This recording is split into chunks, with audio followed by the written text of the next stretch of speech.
Good morning, everybody. I'm very sad, but my counterpart is not with me this morning. She's sad too because she's at the dentist. Who really wants to go to the dentist at 9 o'clock in the morning? So sadly, I am without my counterpart. However, we are with Yvette Hampton this morning, and we're so excited to bring her in.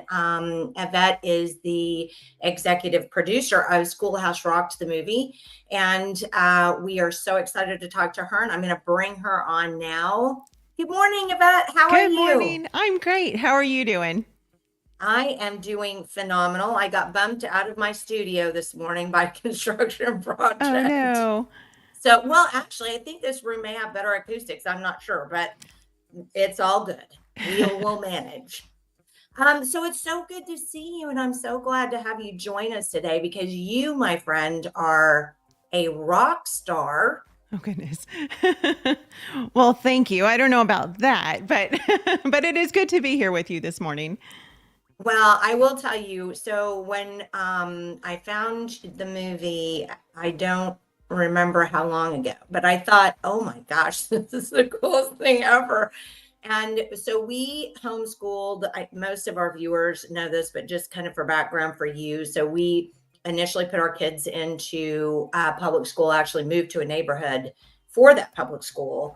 And then in second grade, my oldest son came home crying every day and asked us to homeschool. And I was like, but homeschoolers are weird. Why would you want me to do such a thing for you?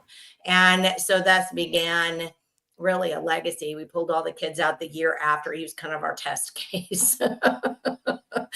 And he did great, and we managed to do pretty well. So Yeah. we pulled the rest of the kids out of that. So I homeschooled our three and then a friend's child. Hmm. She was a single mom who was working, and so we home educated her child along with ours. So I was so excited to see your movie, and I'm going to pull in. Takes me a second to get my share screen up, but I'm going to pull in a picture of there's the movie. There it is. I want you to By God's tell me, grace. how did this happen? Well, how much time do we have? Because that's a big story. As long as you Oh, want. okay. Well, I have until about 2 o'clock this afternoon. So, yeah, the movie was actually my husband's idea. So it's kind of an interesting story. What happened? We were from California. We're from Southern California, from the Los Angeles area. And we said, like we had the same misconceptions and negative stereotypes of homeschoolers. And we said we would never homeschool. And my husband and I, we were married for almost 11 years before our oldest daughter was born. And so we had so much time to talk about how we would raise our kids and, how we would school them, all the things. And always, whenever the conversation of schooling came up, we always said, well, we'll never, ever homeschool them. And our plan was always to put them in private school. But because God knows what's best, and his timing is always perfect, I was And pregnant you with. you never say never to God. Right. Yeah. Right, exactly. Never say never to God. And so I was pregnant with my youngest. We have two girls. And I was pregnant with my youngest when my oldest daughter would have been going into pre-K. And so we thought, well, this first year I can't work. The idea was that I would go to work so that I could pay for her to go to a private school. That was always our plan. But I couldn't work that year because I was getting ready to have a baby in October. And so we said, well, she's 4. She was going to be 5 that year. She's pre-K. So we'll just do some like homeschooling things at home. And we had a lot of people in our church who homeschooled. And so one of our really good friends who had been homeschooling for many years at that point, she said, why don't you guys come over for dinner? So she invited us over for dinner. And that night, she and her husband talked to us about homeschooling. And they said, why don't you come to a homeschool conference with us? And we said, oh, okay, well, that sounds like fun. And I literally imagined that we would go to this place. It was at a hotel. We would go there and everybody was going to be wearing long denim dresses and have long braids or long hair and a sea of minivans. And I wasn't going to fit in. I wasn't that just wasn't who I was. And not that there's anything wrong with long denim dresses or minivans. I drive a minivan now. But I just thought, this isn't me. And so I can't possibly make this work. So we went to this conference with them, and lo and behold, we saw that like everyone there was just people, just normal people, just like us. And there were people with tattoos, and there were people with one kid, and there were people with 10 kids. And that was the other thing. It was like, if you homeschool, you have to have like 10 kids. And I only have one and one You on the have way. to. Right. So I just thought I didn't fit the mold. But in addition to that, I really struggled in school as a kid. And so I thought, there's just no way. Like, I can't teach my kids. I hated school the first time. Why would I want to do it all over again? Why would I want to do that to myself? Why would I want to do that to my kids? And so we went to this convention, and Rick Green, I don't know if you know who Rick Green is from Patriot Academy, but he was one of the keynote speakers that year, and he was phenomenal. And we went to all these different sessions and workshops, and we came away from that conference. And what we realized literally in the course of 2.5 days was that homeschooling was not about the academics, but it was really about family discipleship. And at this point in my mothering career, we had struggled with infertility for so long. I had waited so long to have this precious baby girl in my arms. She had a name for many, many years before she was even born. I mean, I was going to have my little Brooklyn. I just couldn't wait. The Lord had finally blessed me with this child. And now the thought of sending her off to someone else to enjoy her childhood was just almost more than I could bear. So we went to this conference, and it was literally like the scales fell from our eyes. And we got to see for the first time that homeschooling was so different than what we thought it was. And so we came away from that conference. We said, this is what we're going to do. Like, we're not going to try this for just 1 year. We're going to do this for a lifetime. And we were all in that after that conference. I mean, the Lord just changed our hearts. And it was really incredible to see. So I went into it with, I'm telling you, sweat on my brow, my knees knocking. I was terrified because, again, I hated school, and I struggled as a student. But I thought, you know what, the Lord's calling us to do this. He's going to provide everything that we need for us to be able to do what he's called us to do. So we started our journey of homeschooling. Well, several years later, my husband he used to work in the film industry. He worked in the Hollywood film industry for many years, and then he went on to teach film at a middle school and high school. And at the end of that year, we felt like the Lord was just saying, it's time to go. It's time to leave California. We had no idea where we would go, how we would get there, what we would do, what he was going to do for work. But the Lord just kept impressing something on his heart. And he has a gift for filmmaking. And at that time, we were, I guess 6 years into our homeschooling journey. And we were so passionate about it. So I had kind of become a homeschool evangelist to many of my friends. And I would tell them about how exciting homeschooling was. And, it's not always easy, but it's the most amazing thing you can do for your family and for your relationship with your kids. And so we were planning to leave California. And one day Garrett came to me and he said, so I think we should sell our house, and I think we should sell all of our stuff in our house, and I think we should get an RV and we should go travel and make a movie about homeschooling. No. Yeah. No. Oh my goodness, no. Yep. That was it. And I immediately, the Lord had kind of started working on my heart before that. And so, without hesitation, I said, yes, I think we should do this. Let's go travel the country. Let's tell the story of people, not just in California, but nationwide, of homeschoolers. And let's debunk all of the misconceptions that we had about homeschooling, all the negative stereotypes that we believed about homeschooling. And let's share the beauty of home education and family discipleship. And so really the movie... You mean things like that your kids aren't socialized, right? And that they'll know if you're a parent, you can't teach your kids in the same way a school teacher has been to school all those years can teach your kid. Those things you were trying to debunk. Those were all the things that we were trying to debunk. And so God was faithful, and that was quite a journey. It took a few months, but we sold everything. The Lord provided everything that we needed to be able to travel, and provided an incredible cast for the movie, and we prayed our way through it. And so we left California in December of 2016 and loaded up our girls in our RV and in our truck, and we drove out of California, actually not really knowing where we would end up. We knew we were heading to Georgia first because we had family there, and it was right before Christmas, and we promised our girls we would be with family for Christmas. So we headed east, but we didn't know where we would end up living. And so through many years of prayer and God guiding us, we actually ended up in Oklahoma of all places, and we love it here. But God has just been so good through the whole process of making the movie, providing for us to make a movie. And I can tell you more about kind of the process of production, all that. But that's how the movie got started. It was actually the Lord put it on my husband's heart to make it in the beginning. That's honestly, the whole story is fascinating, but just the idea that you would literally put your kit, just sell everything. And the beginning of the movie starts, right, with you Mhm. guys getting everything, selling your house Yeah. and getting everybody into the RV and getting the kids in the car. And I think that was probably it was a great way to begin the movie, because I just remember watching that and thinking, I'm not sure that I could have, I don't think I could have done that. I mean, that just seems to me like that was an enormous step. So, Yeah. Well, I wouldn't have thought I could have done that either.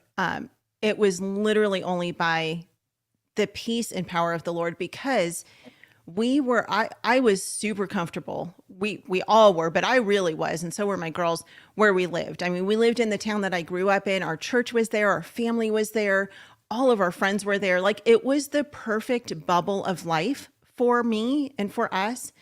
And so walking away from that was really hard, but we had such a peace that only the Lord could give, because it didn't make any sense. It didn't make sense to us. It didn't make sense to a lot of people. I mean, we had family members who were like, "What are you doing?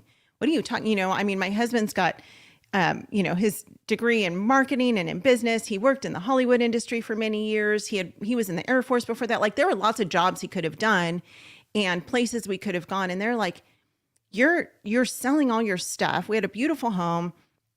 Yeah, I had the perfect schoolroom. Like, we had all this stuff, and we gave it up to live in a 260 square foot box on wheels and travel aimlessly around the country to try to find home and to make this movie. And so it didn't make sense to us. It didn't make sense to many others. But we did have a really strong support system of some family members and some friends who just stood behind us and just said, "This is what God's calling you to. You guys have to do this." And so, yeah, it wasn't easy. Let me tell you, it was not an easy journey, but it has been amazing.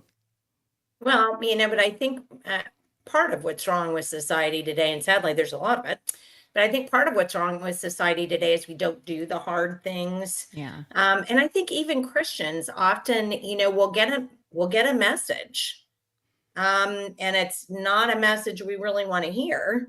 And so we avoid the message. And Right. sometimes that makes things harder down the road, instead of just bucking up and doing, what you feel like you're being asked to do. Yeah. I think it's very hard for people today to understand sacrifice. It really is, because we live in a nation of plenty. And you get mad if you have to wait 5 minutes at Chick-fil-A Right. drive-in, Right. Right. So so I think what you did is just phenomenal. I just have rarely heard of people who are, willing to kind of do that. And so let me ask you this. As you got out on the road, um, so the idea from the time that you left was to create a movie. That's what you said about Right. homeschooling? Yes. Okay, so as you got out on the road, then the whole idea was to go to each person, just to find these people that you were going to interview, and go to those people. Is that how that worked? Yeah, kind of. So we started production in California when we were still there. And it was really interesting because I don't know if you know who Andrew Pudawa is from Oh, yes, I know. We IEW. know. Yeah, the Institute for He Excellence in helped us Writing. with Common Core here when we were fighting it in Oklahoma. Okay. We Yeah. love you, Andrew. Yeah, yeah, he is amazing. So he Yes. he actually was kind of at the top of our list of people that we wanted to interview for the movie. We were super familiar with him. We had used his curriculum, and So we sent a message to him and said, "Hey, we're making this movie on homeschooling." We didn't have any idea at that point who the cast would be or how it was going to unfold. Like, we were just trusting the Lord. We were like, "God, this is your movie. You're going to have to work out all the details." So we invited Andrew to be part of the movie, and he lives here in Oklahoma as well. Yes, Actually, he he's the does. reason why we ended up where we are.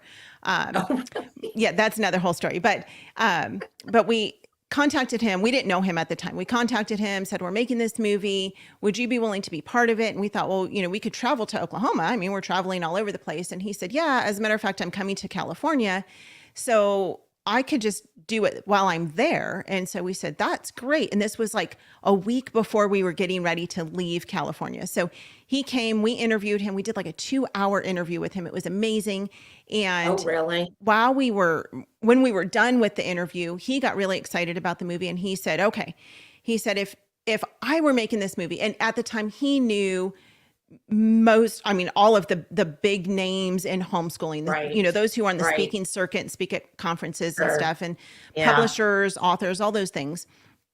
So he said, if it were me, here are some names of people that I would include in the movie. And I literally got out my notebook and I was like, "Okay, tell me who you would include," because we didn't know at the time. We wanted to interview just regular normal families, which we did, but then we also wanted to have some experts who are really in the homeschool movement, who have been part of it for a really long time, and get the perspective from both sides. So he gave us this list of names, and at the top of his list, he said, "If you don't get anyone else in the movie, you need to get Heidi St. John." And I was Okay. familiar Yeah. with Heidi, but I had read one of her books, and I think that was about it. I think I had only read one of her books. I just knew her name, but we didn't know her at all. So he said, "I'm glad to connect you with any of these people." And so that's kind of what got the ball rolling as far as the cast and who's part of it. And so we just started traveling, and we would go to conferences, and we would have, our list of, okay, here are the people who are speaking at these conferences. And we would just contact them and say, "Hey, we're making a movie. We're going to be at this conference. We would love to interview you." And they would either come to our hotel or we would interview them. And you see that in the movie. Like, you see some who are sitting Yes. in our hotel room. You see some who we interview in the halls of a convention, and there's people speaking Mhm. in the background. And it's really fun because you kind of see the energy Right. of the conventions.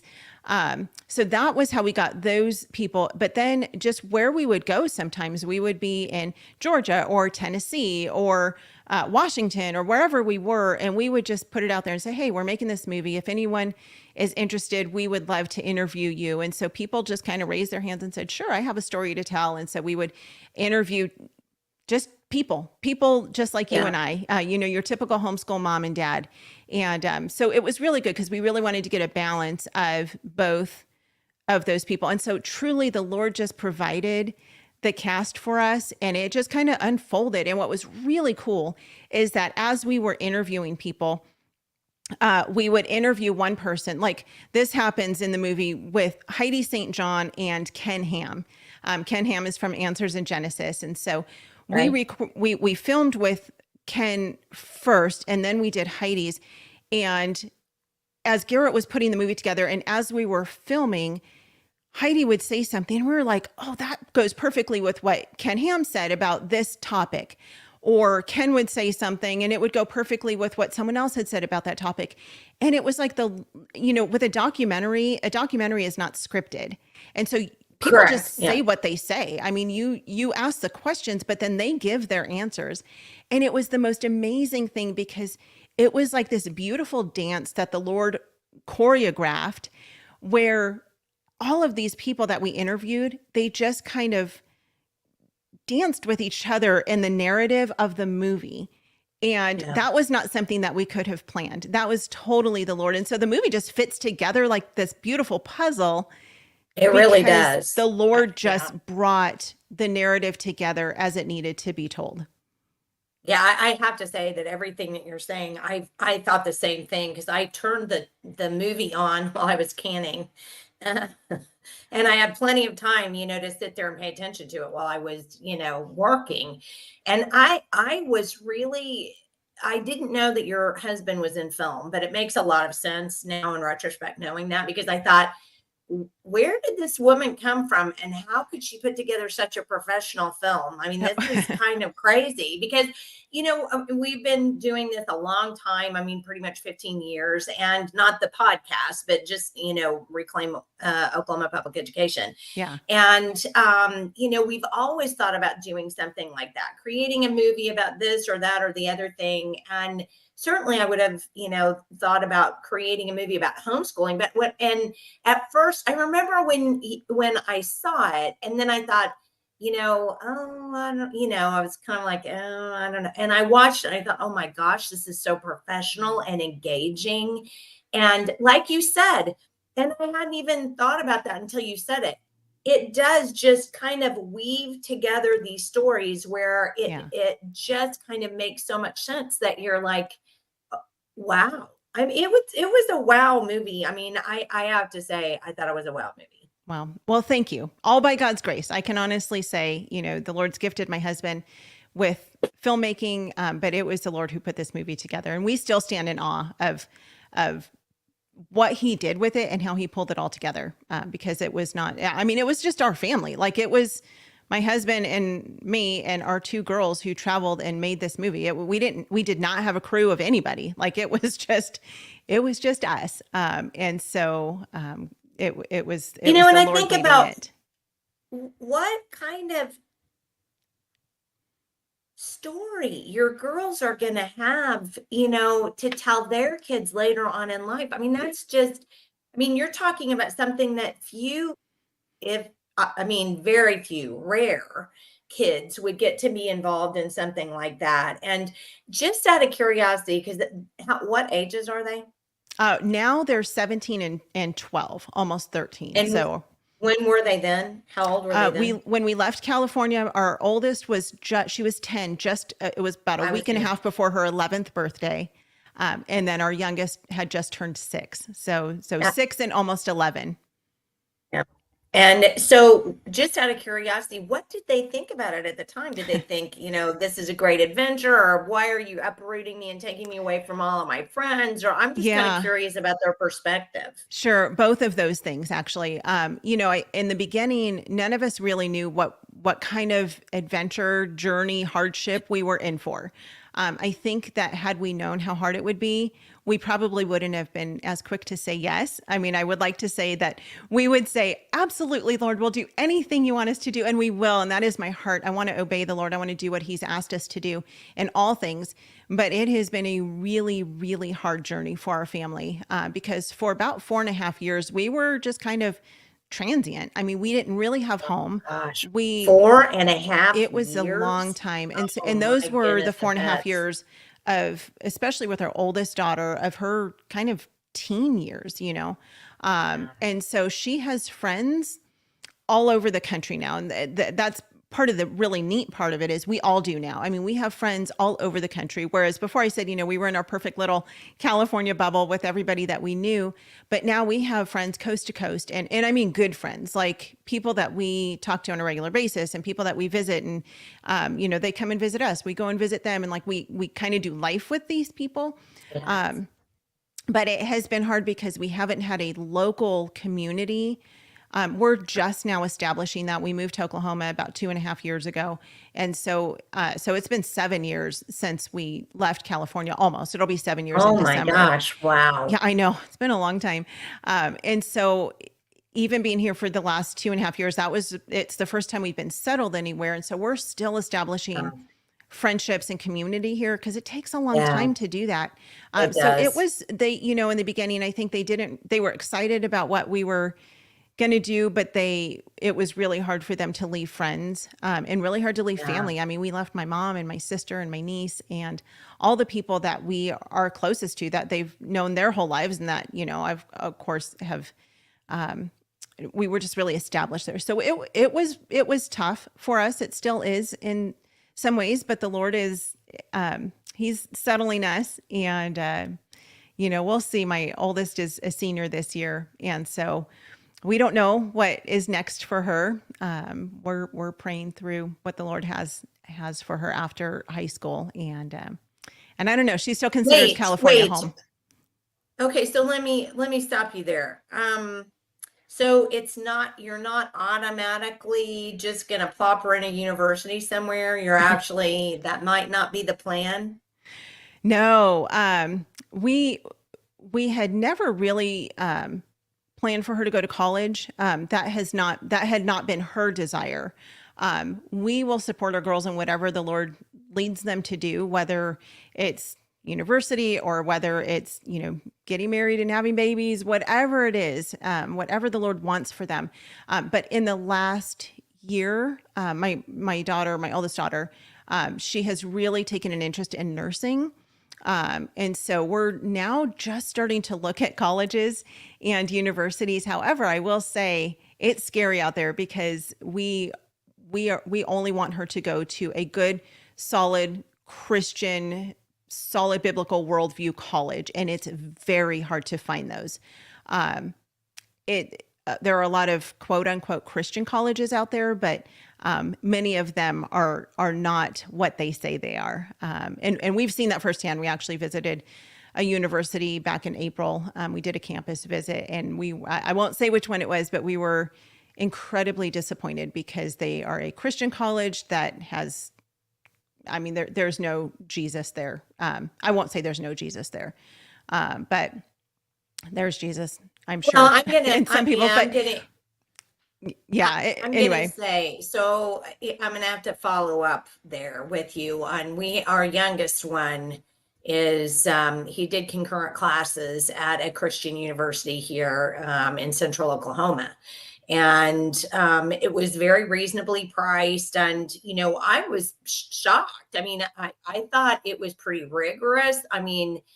He would come home and tell us what was going on. I was like, this is okay. So we went ahead and made that leap and decided that he could enroll for his first freshman semester.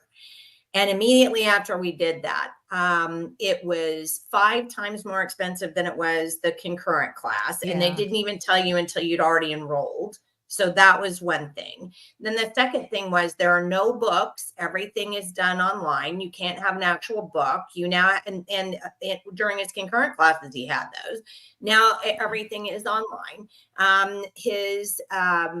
He has one prof that's just driving him absolutely nuts. I asked him the other day, and this is the saddest thing. I said, hey, Ben, not trying to push you into any girl's arms or anything, but I'm just asking, is there anybody, that you think you might want to ask out? Oh my gosh, no, they all have, they're all either not interested in guys or they're completely woke. I can't, there's nobody to date on that campus. Yeah. And I just think to myself, it's a Christian school. The one thing that I think frustrates so many of us, Bible believing Christians, is that we have so few pastors standing up for biblical principles. Yes. And and the sanctity of family, and one man, one woman, right. What a woman is, what a man. It's just unbelievable. And it's a sad thing that I, sadly have to come along with you and agree. It's just really hard to find a good, even Christian college for your Christian kids. And it made me think too, I wonder if the next step, honestly, Yvette, is that we start Christian homeschooling our kids at home for university. Sure. A lot of people do. Yeah. And I just think this can't be the way it is, because the system is just flat rotten. And why do we keep using a rotten system? Yeah. It doesn't make any sense. Well, before we get too much farther afield, one of the things that I do want to do is pull in your a part in the movie that I thought was really interesting that I wanted to share. So hang on just a second. Let me get it up here. All right, so I'm going to try to move this to the front, and we'll squish us down a little bit. And I'm going to go ahead and roll your movie. It's not a video, it's a movie. I'm going to roll this part, and then we'll talk about it after we're finished. Okay. I think we will. Are we going to see something come up that says we are? All right, hello. Professors have these homeschool students in their classes. Oh, hang on. Technical difficulties. Many people would like to see it more heavily. Oh, Yes, they do very well. okay. In spite of the benefits, as homeschooling grows, many people would like to see it more heavily regulated or even outlawed. I was speaking at a leadership forum in South Carolina, and I was the homeschool. This was the education segment. I was the homeschool spokesman. And after it was over, this woman asked me. She said, "Don't you feel guilty for homeschooling? You've robbed the school district of all the money the state would have given them for your children. You've robbed the school district of kids who probably would have good test scores, because you've also robbed the school district of involved parents. All of these things which we need." And so I got real quiet. And I said, "Well, who do you think my kids belong to?" Well, she had no answer. And so I read her this. This shows what my life was like. I used to travel with this in my purse. I had no idea I was going to talk about that this day. The fundamental theory of liberty upon which all governments in this union repose excludes any general power of the state to standardize its children by forcing them to accept instruction from public teachers only. The child is not the mere creature of the state. Those who nurture him and direct his destiny have the right, coupled with the high duty, to recognize and prepare him for additional obligations. So she looked at me like, "Where did you get that right-wing Christian propaganda?" She said, "Where did you get that?" I said, "From the United States Supreme Court, Pierce versus Society of Sisters, 1925. And I remember thinking then, here is the problem with our society. Nobody knows anymore that children don't belong to the state. When you have to tell an audience that the child is not the mere creature of the state, and that is news to them, we are in trouble." There are a lot of people. So I was absolutely mind boggled by that particular part in the movie. I mean, obviously, I thought it was a very well done movie, but that part I was really mind boggled about. First of all, I think all of us have seen, from certainly in the last, I don't know, what would you say, Yvette, maybe 3 or 4 years for sure. We've seen a lot of pushback on homeschooling and Oh, sure. and the authoritarians coming forward and saying, you don't have the right to homeschool. You Right. don't have, who was it? The woman who said, your children are not yours. I mean, obviously we had Hillary Clinton who came out and said, it takes Yeah. a village to raise a Right. child, which only thing I could think of was not your village, Hillary. Right. But beyond that, it doesn't take a village to raise a child. It takes an intact family to raise a Right. child. And the idea that we don't think about that as being the case anymore should scare a lot of us, including those of us who don't have intact families, because once you can degrade the family, then the authoritarians can really force people to do a lot of things Right. outside of that realm. So that's kind of the bottom line beyond that. So I was interested in what she was talking about, the fact that the woman would come forward and say, how dare you take your kids out of the public school system and rob them of this chance. So Yeah. Yvette, how are public schools paid for? Public schools are paid for, of course, by us, the taxpayers. I mean, that's who pays for them.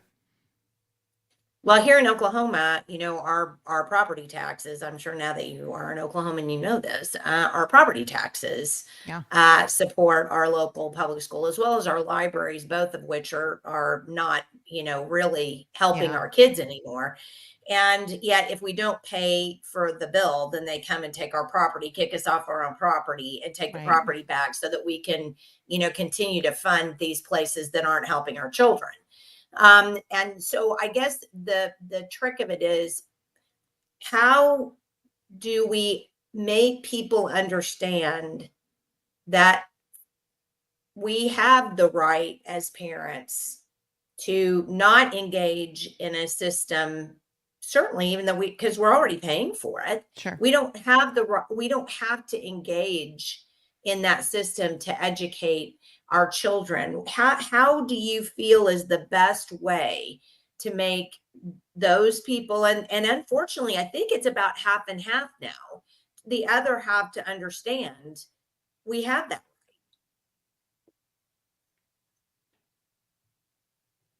Did I lose you? Oh, okay. You froze for a second. I'm sorry. Oh no, I'm sorry. That's That's okay. what happens when you live out in the sticks. Yeah. Repeat your question again. I missed it. I'm sorry. So how do we get people to understand that we do have the fundamental right to To educate our own kids? Oh And, gosh. Yeah.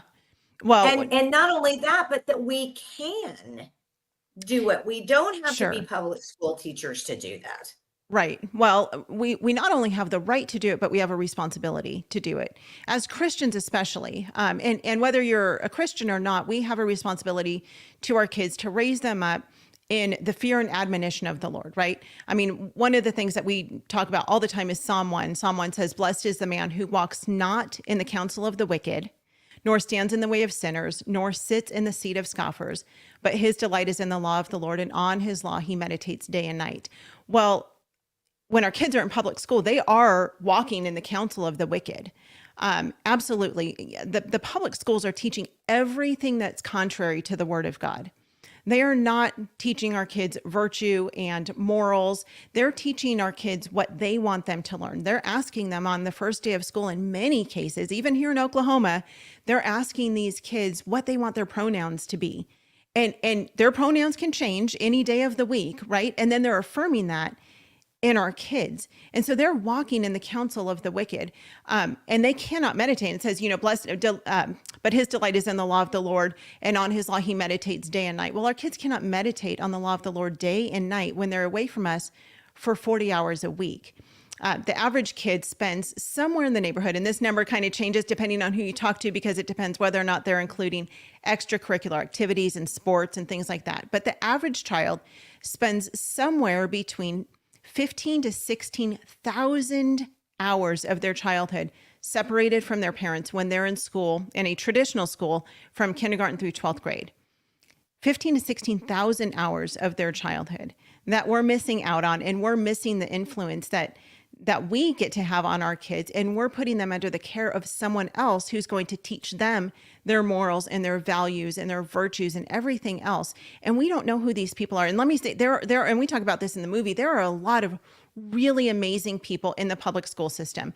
There are strong Christian teachers and leaders and administrators and coaches, but those people cannot take your child and their individual needs, their individual learning styles, their individual everything, and cater an education to your child.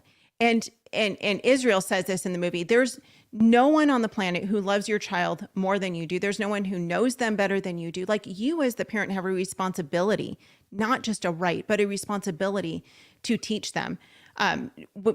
In the movie, we quote Luke 6:40, and it says, "A disciple is not above his teacher, but everyone, when he is fully trained, will be like his teacher." And so that begs the question, of course, who's teaching our kids?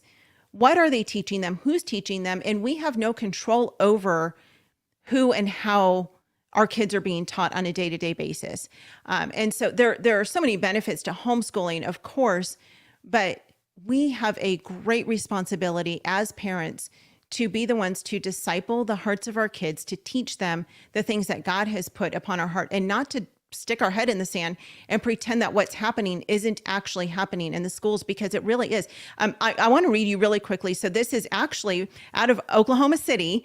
And people always say, oh, Oklahoma is, it's so conservative and the public schools here are great. And I don't say that. We don't say you that. don't. But many people who have their kids in public school, they think that, because overall, we've traveled to over 30 states, and we come from California. So overall, Oklahoma is a very Christian conservative state. So parents continue to think that the schools are Christian conservative public schools. And this is actually a headline. This is from the Oklahoma City School Board. And it says this. It says, "Fantastic news out of Oklahoma. The Oklahoma City School Board voted 5-2 yesterday to add sexual orientation and gender identity to the list of categories protected in the Oklahoma City Public Schools anti-bullying policy." And take that anti-bullying policy. So now if we don't affirm their sexual orientation or their gender identity, now these kids, according to this, they're being bullied, right? So parents and oftentimes, but the teachers and administrators, they can't say to a 5-year-old little girl, "Oh, sweetheart, God made you a girl. He didn't make you a boy. He made you a girl. So let's learn how to be the most amazing girl, the most amazing woman that God created you to be." We can't say that to our boys. God created you as a boy. Let's toughen up, little boy. We're to just affirm them, and the teachers and administrators are to affirm them. And so as parents, no one else is going to take this responsibility on to protect our kids the way that we are. It is our responsibility to protect the hearts, the minds, the bodies, the souls of our kids, because no one else will do it. And we have to stand up and protect our kids. Well, and everything that you say, I mean, obviously we completely 100% agree. And I think that we talked to Joy Pullman the other day, the executive editor of the Federalist, and she made some really good points the other day about if you have kids, right? If you look at your husband and you're a traditional family, your husband and man and a woman who get married and you have children, and you look at your spouse and you say, well, I guess we're going to have to work, to make sure you can keep this big house and we can keep our 2 new cars. So we'll just send the kids off to school, but we won't see them, every day, but we'll get together but we're not going to have dinner because we've got to run this one to soccer. And hold on, you go take that one to soccer and I'll go take this one to swimming. Right. And how, and I'm going to go back to another guest, and I'm going to invoke words of Sam Sorbo, which I try to bring up in every podcast because I'm trying to indoctrinate people. Right. We make pros and cons lists. Yeah. Well, do we do this or, well, that's not, and we need to make priority lists, not pro and con lists, but priority lists.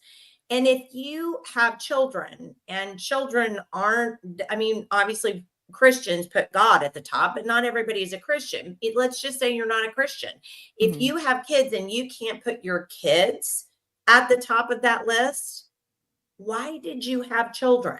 Yeah. I mean, and you ask people this question and they freak out and they get angry about it. Well, we can't afford to do this. We have to have 2 jobs. And the other thing we were talking to Joy about is, why do you have to have 2 jobs? I mean, can you not get a smaller house? Can you get a used car? Is it some kind of requirement that you have to have a $600 car payment? Is there, I mean, I think you would agree with me that our priorities in this country are jacked up. Right. I mean, if we're happier having a $600 car payment for a vehicle that's in our driveway while we send our kids out to a place that we have no control over them, what are we doing? Right. Yeah. It's really interesting to look at COVID and what happened with COVID, because Heidi St. John, she talks a lot about this where, people will say, well, we can't afford to bring our kids home. We don't think we can homeschool. And then there's this, quote unquote pandemic that happens and everybody brings their kids home. And all of a sudden, guess what? Everybody was homeschooling and they made it happen. Well, the COVID pandemic is nothing compared to what is going on in the public schools today. That's the real pandemic. What our kids are being taught, what they're being exposed to is way more harmful to our kids than COVID ever was and ever will be. And so, and then you, for goodness sake, you take all of that and then you're masking up your kids. You're making them social distance. People want to say homeschooled kids are, socially awkward. Now you've got kids in a classroom who are distanced from each other and they're dehumanized because they've got a face diaper on and they can't even see each other. They can barely see each other's eyes. I mean, it's just ridiculous. And so when COVID hit, laughing, but it's not funny. Right. So when COVID hit, everybody brought their kids home and they figured it out. And it was hard. you've got parents who sometimes both mom and dad have to work. I actually just talked to a couple the other day.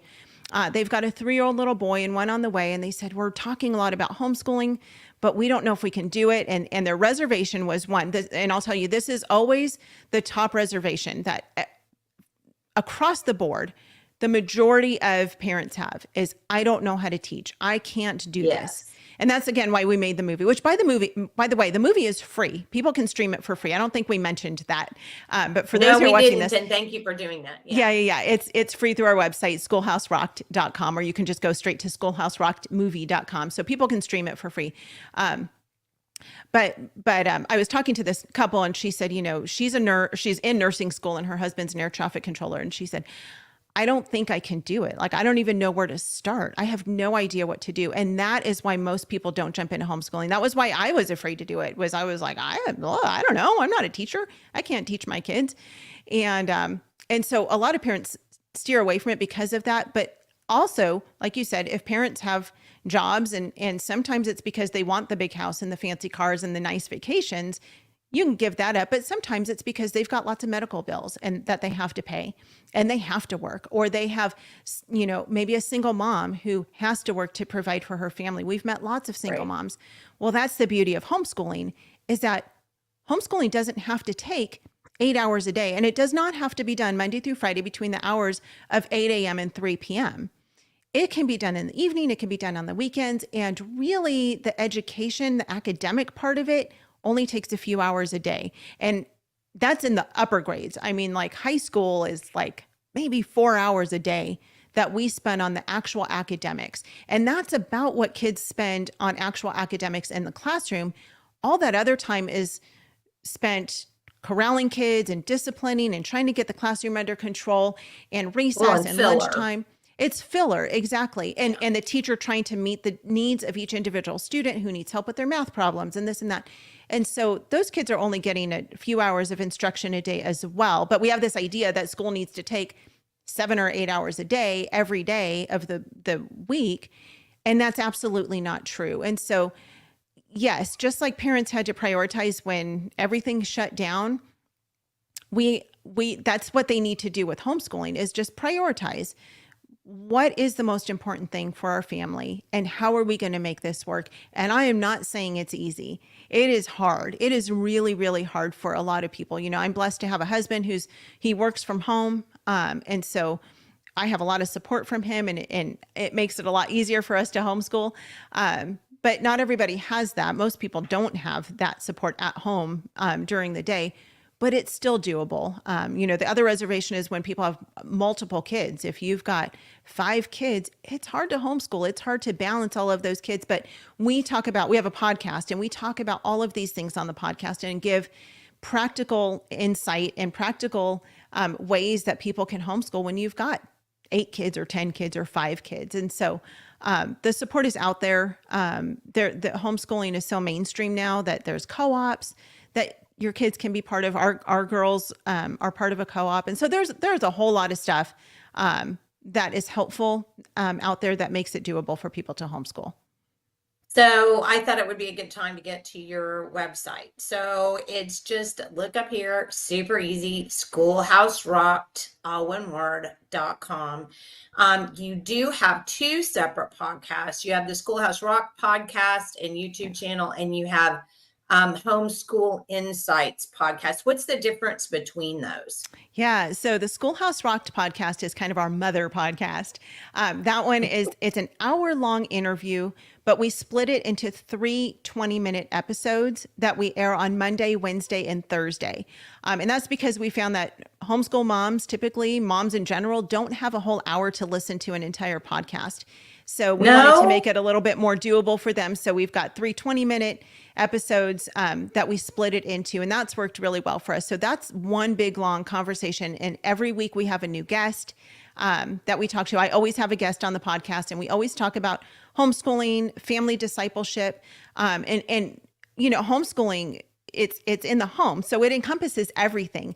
We talk about marriage. We talk about parenting. We talk about homeschooling. We talk about sibling relationships. We talk about all of the things that are our life as a family. And That's what that podcast is. The Homeschool Insights podcast is 5 days a week. It's Monday through Friday. And that one is like the powerful bites of the conversations that I have either on the Schoolhouse Rocked podcast, or I think you mentioned this earlier. We have an online conference that we've done twice called the Homegrown Generation Family Expo. Where we have it's a live interactive conference. And so we have sound bites from those guests as well. I don't know if Garrett has put sound bites from the movie in there, but it's 10 minutes or less. So most of them are somewhere between like 7 to 9 minutes of just these kind of power clips that will just bring encouragement to our listeners. So that one's just a quick, like 7 to 10 minutes. 5 days a week. You can listen to that one while you're, doing a load of dishes or brushing your hair or brushing your teeth. And so that one's just a little bit smaller bites. But yeah, those are our two podcasts, and both of those are on YouTube as well. So we've got our podcast that you can listen to on any podcast platform, or you can watch both of those, the video of both of those on YouTube. So we've got the Schoolhouse Rocked podcast YouTube channel, and then the Homeschool Insights podcast channel as well. So what about the Homegrown Generation Family Expo again? You Yeah. do it online? Yes. So we've done that twice. The last one we did was just this past March. And that was amazing. It was 4 days of, it was basically like doing a live podcast, but our guests were able to interact with us. And so they could ask questions, they could leave comments. And so the whole thing was live and interactive, and it was a blast. It was really fun. And we did the first one, interestingly, it was right before COVID hit in 2020. It was February of 2020. And that one we had Heidi St. John, Kirk Cameron, Sam Sorbo, just a lineup of amazing speakers, Rachel Carmen. And then this past one that we did in March, had another just lineup of really, really great, powerful speakers that just bring encouragement. They bring truth. They just help through the homeschool journey, because you do need support to homeschool. I mean, just like we need support with marriage or with parenting, any of those things, homeschooling can be, it's so rewarding and it's amazing. There are so many benefits to homeschooling, but it also is really hard. But parenting's hard, and marriage is hard, and life is hard. And so we need support for the things that God's called us to do as a family. And so that's why the whole Schoolhouse Rocked ministry exists. It's why we have the movie, the podcast, the online conference, the blog. Everything we do is to help support families in their journey of homeschooling and family discipleship. So I'm going to ask a question. It's kind of out of the blue, but I think it's a good conversation to have, especially as we start wrapping up. Why is family important? And the reason I ask this question is this. I don't think we understand that anymore. Yeah. I think, and it's very sad because Ronald Reagan made a quote, many, many years ago, probably 40 years ago, that, conservatism is lost, if you don't, from one generation to the next, if you don't imbue those, ideals into the next generation, they're lost. And it's sad because at this point they're lost. I mean, somebody said something to me the other day about, we have to get our country back. Well, the sad problem is it's gone the way it was supposed to have worked. But part of the reason why it's gone, in my contention, is we've abandoned the notion of family. Yeah. And I just want your kind of take on why family is important. Yeah. I love that question, Jenny. I really do. And I think that is one of the most important questions to ask, and it does not get asked enough. Family matters for a couple of reasons. It matters, one, because the family is God's perfect design, and it is the pillar of everything that we do. It is what our nation stands on. It is what God's creation stands on. I mean, he created Adam and Eve as a family before they even had children. They were a family. And God created the family to literally be the foundation and pillar of what we stand on as a nation, but as a people, as humans. I mean, that's who and what we are. And when the family is dissolved and destruction comes to the family, our nation falls. And we're seeing that happen. We've seen that happen. Our nation has fallen. Our world has fallen. We see so much destruction, and it is why the LGBTQ community is so destructive. And these are people, of course, who need the love of Jesus. They need to know that there is a God who loves them enough that he sent his son to die for them, right? But that community is not family as God created the family to be, with a mom and a dad and children, or just a husband and wife, because a husband and wife alone are a family as well, and they can stand strong as a pillar for the Lord. But when we destruct what God has created as a family, our whole foundation crumbles. When you think about a house, over the past couple of years, we live in a new house. And so our house was the last house that was built in the first phase of our housing tract. And so the houses beyond ours were phase 2. So we got to see all of phase 2 go up right before our eyes, including our next door neighbor. And it was really fascinating to see how they made these homes from the very foundation. We got to see them come in and they set the foundation. They set that dirt first, and then they would pour the concrete, and they would, put these, I don't know, I think they're called rebar or something, these big, strong bars underneath the foundation. And before you put up any walls, you've got the foundation of the house. And if you don't have the foundation of the house, when strong winds come, that house is going to fall. It's going to crumble. And so the family, by God's design, is the foundation of everything that we do. And sadly, we see the family, we see people not taking it seriously anymore. Divorce is rampant, of course, in the church as much as it is outside of the church. Parents are so busy on their phones and being distracted by other things. I mean, I think cell phones are an absolute plan of the devil. You see moms who, even homeschool moms. Stop using my talking points. They're home with their kids, even, trying to homeschool, and they're so preoccupied by their phones and seeing who's, what latest posts are coming up on Instagram and Facebook and Snapchat and all this garbage. And we're on those platforms, but you can't let it take over, because now that phone has become more important than your kids. I mean, it's like all these little things are being thrown at the family that we didn't have before. And instead of picking up God's word and studying the word of God together and setting God's word as our foundation and our family on top of that, the houses are falling down. It's what's happening in our nation right now. We see it all around us, and it's really scary. And so with homeschooling, that's one of the reasons why we think it is the greatest option for families, is because it allows us to set that foundation for our kids that no one else can or will set in the hearts and minds of our kids. And at the very end of the movie of Schoolhouse Rocked, it says, join the revolution. And the only way to have a real revolution, to really change the trajectory of our country and of our world, is for the families to unite under God's plan for what a family should look like. And until we take that seriously, John 10:10 says the thief comes only to steal, kill, and destroy. I came that they may have life and have it abundantly. The Lord wants us to have life abundantly. But Satan came to steal and to kill and to destroy our nation and to destroy families. And he's doing a pretty good job of it. And Christians are not paying attention. Yeah. Christians are not paying attention. They see it happening, but they don't know what to do about it. And I think that homeschooling is not the gospel. It doesn't save our kids. You can have a homeschooler who rejects God in every way, and you can have a public school kid who loves Jesus and is committed to serving him. So it's not homeschooling that is the gospel. It's not. But teaching our kids day in and day out the truth of God's word, teaching them from a strong biblical perspective, helps to reset that foundation of the family, which will then reset the foundation of our country.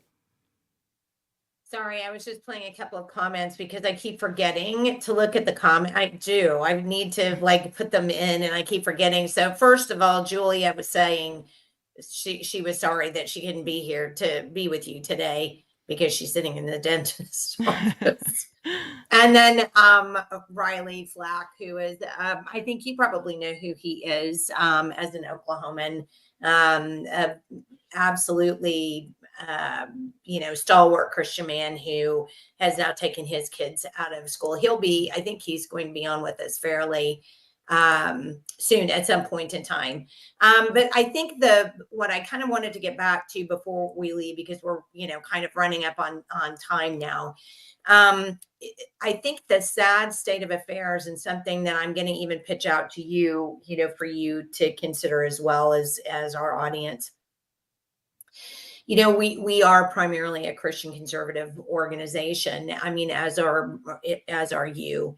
But the problem that we have is that the world anymore is moving away from the concept of God. Even churches are really kind of talking their parishioners out of what God is and what God can do. So I tried to even bring it back to a non-biblical perspective and a non-Christian perspective. I actually was married when I was very young, and I was married for 7 years, and we had a daughter together, and I was divorced. And then remarried, and my husband and I have been together for over 30 years. But the point of the matter, and the reason why I bring it up, is this. I was not a Christian when I was divorced, but I do know, having been a single mom and a divorced person, and having been in a family of 7.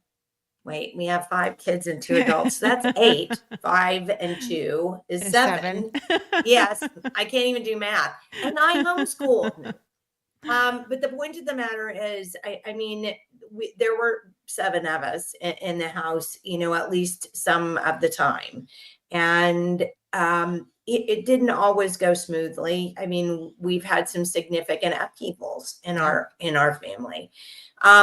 But my husband and I have stayed together, and it's been very, very hard. And sometimes we haven't even talked to each other for weeks, but we've stayed married. Yeah. I know the difference between how hard it is to do it on your own and raise a kid on your own, and how much easier, even though your life doesn't become easier, you don't suddenly automatically become, divested of all problem in your life just because you have a stable marriage. Right. But it's the stability of the marriage. It's your ability to look at your husband or look at your wife, if you're the husband, and say, I don't know what's going to happen. None of us are going to know, but whatever it is, I'm in it with you.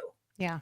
And it's that provides the pillar for everything else. And having that level of stability allows so much else to happen in your life. You can be poor, you can go through financial struggles, you can lose a child, you can have problems with children. We've been through all of those things, and you can surmount those problems. But when you're on your own, that is a much harder row to hoe, and it's a lot easier to get into situations that aren't good for you or good for any of your children. And granted, there are always, and you mentioned this about teachers, there are always exceptions to everything we talk about. No, not every teacher in public school is out to indoctrinate your kid. Right. Not every marriage was meant to be together. If there's a woman abusing a wife abusing the husband, or vice versa, whatever that looks like, you can't stay together. You can't. I mean, your safety and the safety of your children are of utmost importance. If you can't afford to not have both parents working, then you can't. I mean, then you have to do that. But there are a lot of parents out there who can not have both parents working, who choose not to do that. And I think it's those people. I don't know about you, but for me, that's those people that I'm talking about. Yeah. And that I'm talking to. There is a way to manage every problem and to get through every problem. we Christians find it a lot easier, in my perspective, and among the Christians that I know, it's a lot easier when you have that belief system and you have other people to pray for you, and you have a community of believers. Yeah. But there are people out there who don't follow those tenets, and we also have to speak to them, because my belief is if we can get them to understand the importance of family, Mhm. then from there even can outgrow a love for God and for everything else. So we just have to be like you said, evangelists. Yeah. And hope and pray and expect that God will help us in those efforts. Yeah. And he will. He is such a faithful God. And it takes intentionality. We have to be intentional to have a healthy marriage, to be a good parent. Parenting does not come naturally for everybody. And even those that it does come naturally for, it still takes a lot of work and intention and, studying and reading books. And of course, being in God's word, all of the things that bring reward in life typically don't just come by chance. They come because, one, blessings from the Lord, of course, but also because they're things that we've really worked at. You worked at them. Yeah. Yeah. That's why I think social media is one of the reasons, I think, other than just being a time suck, I think one of the other reasons social media is destructive is because so many people publish their best moment in the day.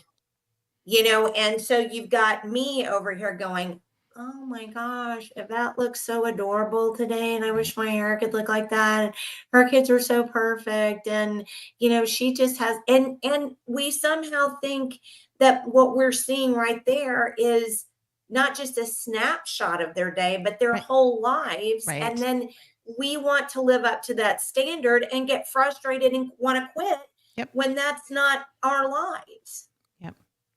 Yeah. Yeah. And it's a dangerous comparison. And again, I think that's another ploy of the devil, where he's like, you're not good enough. Your marriage isn't good enough. Your home isn't nice enough. You're not a good enough homeschool mom. You're not a good enough mom. You're not enough. And so we just throw our hands up and say, you know what? I'm giving up. I'm not doing this anymore. Everyone else is doing it better than me. And it's not the truth.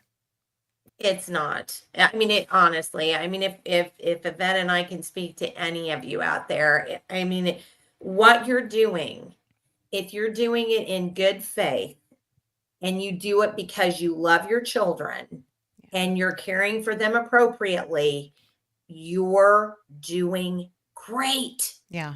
You're doing great. Yeah. It doesn't matter what it looks like. It doesn't matter if it looks like what Jenny or Yvette does. You're doing great. Yeah. Yep. And have community around you. That's another important thing is have like-minded people around you as much as possible to help carry you through this. We need each other, right? We need fellowship. We need community. The Bible talks about that. And do not forsake the gathering of other believers. Like, we need to be around each other to help support each other in these endeavors. We need friends who will look at us and say, you know what you're doing is not right. Or you're harming your kids, or you're harming your marriage. Like, people who will be honest with us about these things and who we can go to and just say, can you help me through this trial that I'm going through in my life right now? And then we can do the same with them in return. But yeah, it's, I hate social media so much. There are some good things about it, of course, but that comparison trap is so dangerous for us in every way. Well, and what's interesting and funny to me too is I almost believe, and I said this one time and somebody laughed really hard, I also believe air conditioning is part of the downfall of humanity. Because, oh, no. When we were kids, because everybody stays isolated in their own house, because they have everything they need in their house. They, they're cooler in there, they have their food, blah, blah, blah, whatever.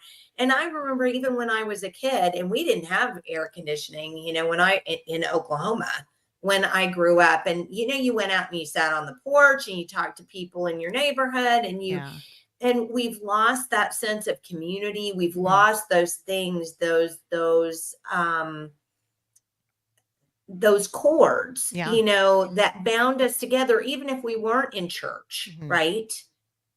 We did have a neighborhood and a community. And Yeah. when I was a kid, if I did something, and it was usually me who did something bad, but in our neighborhood, you know, the kids who did the wrong thing, one of the neighbor ladies called my mom and went, Janie's out there doing blah, blah, blah again. And I got in trouble. Yeah. You know, we don't have shame anymore. We Yeah. are so isolated in our own homes that we won't even pay attention to what's going on around us, and even the people who live around us and what their kids are doing. And you know, so much of that Right. has got to stop, and we've got to stop being so isolated. Yeah. Yep. Agreed. Agreed. I mean, you see it Well, even when you go to like a restaurant, you know, and a whole group of people are sitting around a table and they're all on their phones and they're not talking to each other. They're probably wait, messaging I'm each sorry, other. Yvette, what were you saying? Exactly. But it's true. It's very Yeah. true. And Yeah. I think, you know, actually it's funny because my daughter, who is, oh my goodness, she's my youngest daughter. I had to think because I've got three, but she's my youngest daughter. And she's the one that's most active on social media. She's the one that's you know, you can't go any place with her and not have somebody go, "Hi, Betty, how are you?" Stop. Yeah. But she has developed this thing with her friends where they, when they go out, they all put their phones in the center of the table, I love that. you know, and they're right there, but at Yeah. least they're not on them, that, you know, Right. they're having, you know, conversations. I don't think that would hurt us adults either. Yeah. Yep. So before we get off of here, I want to ask you one quick question. It won't be quick, but we'll try to wrap it up in a few minutes here. In Oklahoma, we have this last year we got a tax credit, Mhm. where people now will be able to apply for up to $7,500 a year in tax credits in order to be able to take their kids to a private school. And Yeah. homeschoolers were given a tax credit as well. We only got up to 1,000. I say only. Wasn't that a horrible thing? We got $1,000, or were gifted, or whatever you want to call it, $1,000 to homeschool. Just kind of quickly, what are your thoughts about that kind of a situation? Yeah. Well, my husband actually wrote a whole article about this specifically.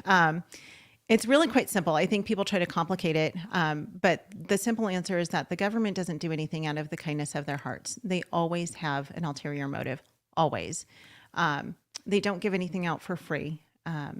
In Oklahoma, we have homeschooling freedom. A lot of people move here for that because we are as free as you get. We don't have to report to anybody. We don't have to turn in attendance. We don't have to turn in report cards. We don't have to do anything. We are free as we should be because we are the parents. Our kids do not belong to the state, as we saw in that clip with Zan Tyler from the movie.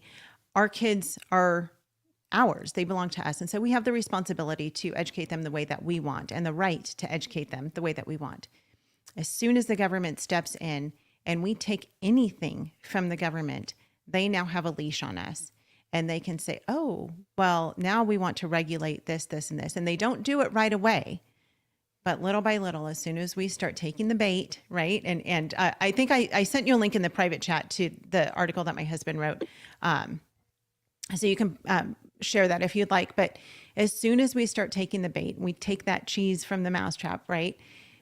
They slowly and surely, they will start to regulate what homeschoolers can and cannot do. And we don't want that. And so people say, oh, this is great. It's our money. You know, we've paid into the system. We talked at the very beginning of this conversation about, you know, it's taxpayer money. I mean, it's our money. So people say, oh, we're just getting back our own money. Yes. That may be true. However, when you take that money back, it is going to come with strings attached to it. And so it's really a very dangerous thing. And it's a Trojan horse. It's something that we should not have anything to do with. And so we've had a lot of people ask us, what do you think about this? Should we take the money? And we say, no, stay away, stay far, far away from it. And don't just stay away from it, but fight against it. Well, we both believe that the authority that's ruling the world right now is the devil. Yeah. And I think one of the things that we had a man who's the head of the Catholic Conference in Oklahoma on just recently. We had a great debate with him, and we're still friends. We had a great debate with him over this whole idea and giving a Catholic charter school Mm. public funds. And, my assertion is because we know who runs the world, Right. that the next thing that's going to happen is you and I as taxpayers are going to be forced to pay for a satanic school. Right. So it's such a, we tend to do this Yep. and not listen and think, no, that's never going to happen, Yeah. or we haven't seen that happening. And we never look beyond the end of our nose. Mhm. And I think history tells a different story. And I think Right. we've got to stop sticking our heads in the sand, and we have to be proactive and think ahead of us and what could happen. And, not what has, or, listening to the people who are going to pat us on the heads and say, that's never going to happen. It's all Right. okay. Yeah. Yeah. And one last thing on that note too. Uh. It's all about the money, right? I mean, so it's all about people saying, "Oh, we get money and it costs a lot of money to homeschool." Well, one, it doesn't have to cost a lot of money to homeschool. There are so many resources out there where you can get used curriculum. You can homeschool for free online. You could get Christian free homeschool curriculum online. Ambleside Online and Easy Peasy Homeschool Online are both absolutely free. Great curriculum, both of them, biblical worldview. So there are ways that you can homeschool for free, but it's always about the money. It always comes back to that dollar bill, right? And really trust the Lord. He is going to provide everything that you need, everything. He always has. He always will. Matthew 6:33, but seek first the kingdom of God and his righteousness. Seek first that. Don't seek the money first. First, seek the kingdom of God and his righteousness, and all these things will be added to you. He's going to provide everything that we need to do what he's called us to do as parents. And so I think that's always the fear, is like, oh, if I don't take this money, I'm not going to have the money to do the things I want. And you know what? It might mean that you don't do dance lessons or music lessons or something, but it's still not worth being tethered to the government to take their money if you can't find another way to do it. So yeah, I say. And I will point out, the government is already involved in plenty as it is. Right. Yeah.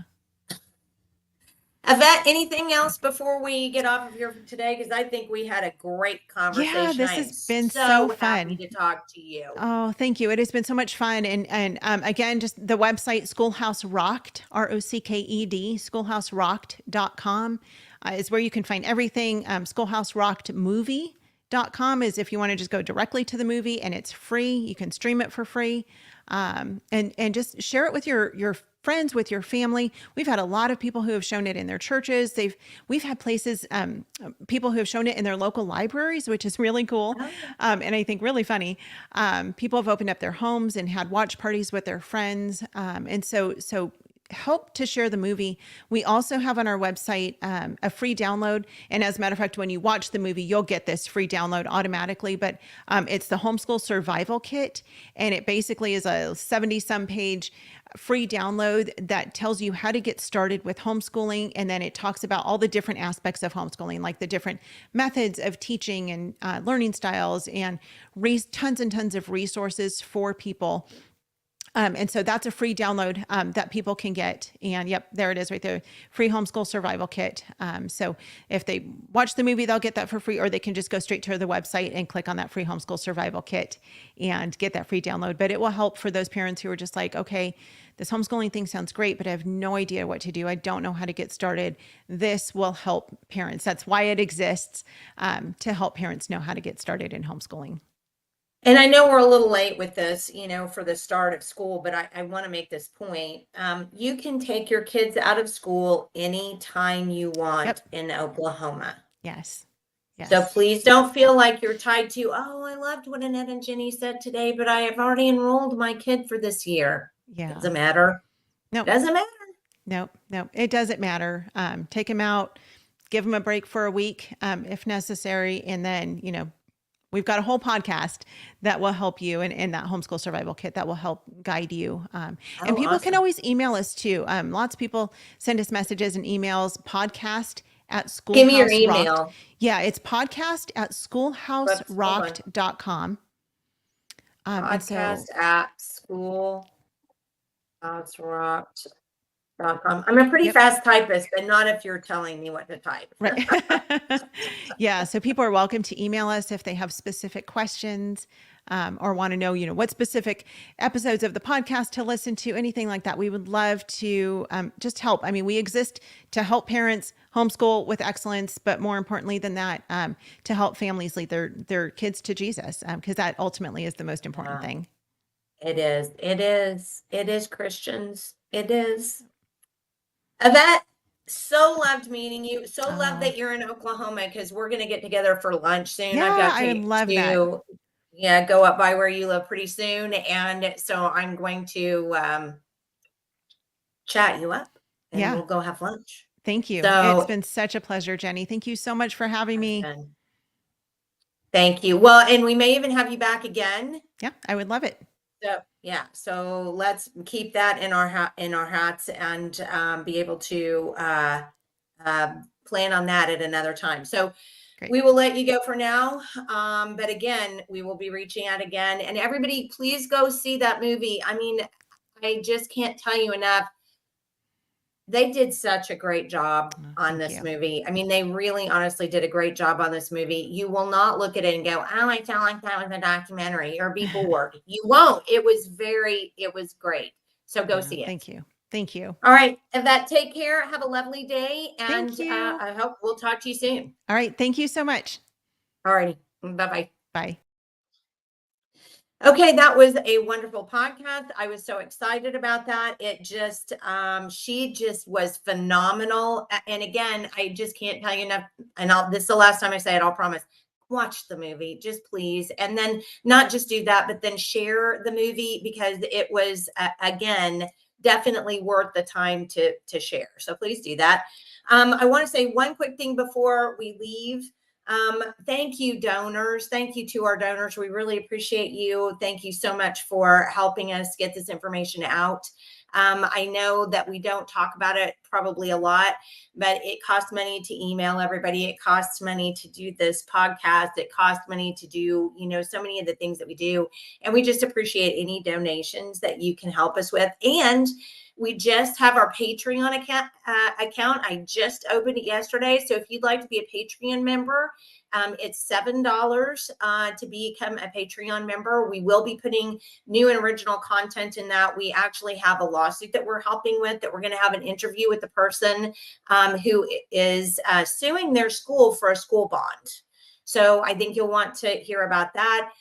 We're going to be talking with the attorney that we work with, Maria Seidler, and we hope to bring her on soon and talk about our original lawsuit that we had, our First Amendment lawsuit that we had with Bryce Chaffin here in Stillwater. So there are a lot of things that we've got going on. So please go to patreon.com and look up Reclaim Oklahoma Parent Empowerment and sign up today. Also, you can go to our website at rope2.org/donate. And we have PayPal, GiveSendGo, Venmo, and you can always email me a check. We're a nonprofit, but we are not a C3. We won't bow to the government. You actually have my address online, and you can send a check directly to me, and then I give it to our Nancy, who is our treasurer, and she deposits for us. Just like you to note that next week, actually coming up on Friday, we have Janelle Batts, who is a local movie producer as well, and we're going to be talking to her. And on August 30th, we have Denise Roberts, who you're really not going to want to miss that. She's going to talk a little bit about what happened to her child with counseling in public school. So you'll want to be there for that. So I just thank you again so much for being on today. We missed you, Julia. We can't wait for you to be with us again on Friday. And I'm sorry about the dentist. Thanks so much for being with us. We appreciate you. And we'll see you again on Wednesday at 9 a.m. On Friday, sorry.